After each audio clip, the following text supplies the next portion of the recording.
రాష్ట్ర విభజనకు సహకరించి ఇప్పుడు కళ్ళబొల్లి మాటలు చెప్తున్న పార్టీలకు ఓటు వేయడం ఎంతవరకు సమంజసం?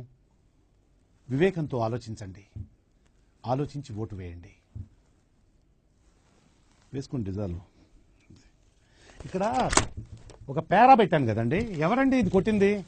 ఇక్కడ పేరా పెట్టాను కదండి, ఏం చేస్తారండి వీళ్ళు? ఇక్కడ పేరా, ఇది ఇలా పెడితే ఇండికేషన్ పేరా అని,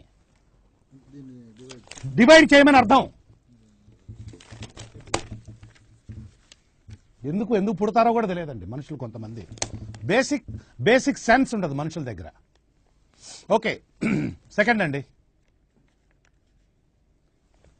ఇది ఫిఫ్త్ అండి, అయిపోయింది ఫిఫ్త్ది. సిక్స్త్ అండి, చేసే మూడు ఉత్సాహం సర్వనాశనం అయిపోతాయి. ఫుల్ స్టాప్లు కామాలు ఉంటాయి కదండి, ఆ ఫుల్ స్టాప్లు కామాలు కొట్టరా? దేనికండి వీళ్ళు? ఫుల్ స్టాప్లు కామాలు పంక్చుయేషన్ ఒకటి ఉంటుంది, నేను రాసేటప్పుడు అన్ని పెడతాను. ఎందుకండి అంటేనేమో అందరికీ కోపం వస్తుంది, అందరూ హర్ట్ అయిపోతారు. పని చేయడం మాత్రం చేత కాదు. తగలబెట్టండి సార్ నిరంజన్ గారు. ఒక్క క్షణం. రాష్ట్ర విభజనతో మాకేంటి సంబంధం? సారీ, మాకేంటి అయితే మాకేటి అని లవడాలో భాష రాశారు. మాకేటి అని లవడాలో భాష రాశారు. మామూలు టైం కాదే ప్రకాష్.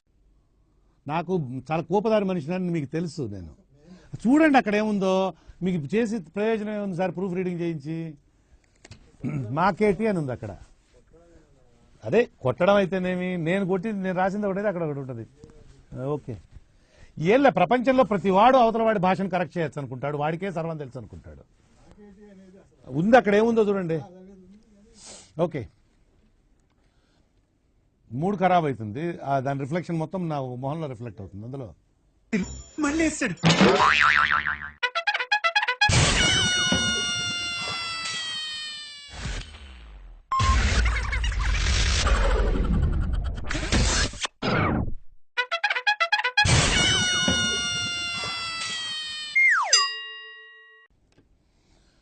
ఎవరెవరి ఏమ్మా ఎవరెవరి అక్కడి నుంచి నాకు ఇంట్రెస్ట్ పోయింది. లవడాల ప్రోగ్రామ్ వస్తే రావండి, పోతే పోనివ్వండి. మళ్ళీ ఇంట్రెస్ట్ పోయింది, ఎందుకంటే ప్రతి దశలోనూ పెంట చేస్తుంటే నాకు ఇంట్రెస్ట్ లేదు. పోనివ్వండి, నాకు ఇంట్రెస్ట్ లేదు. అది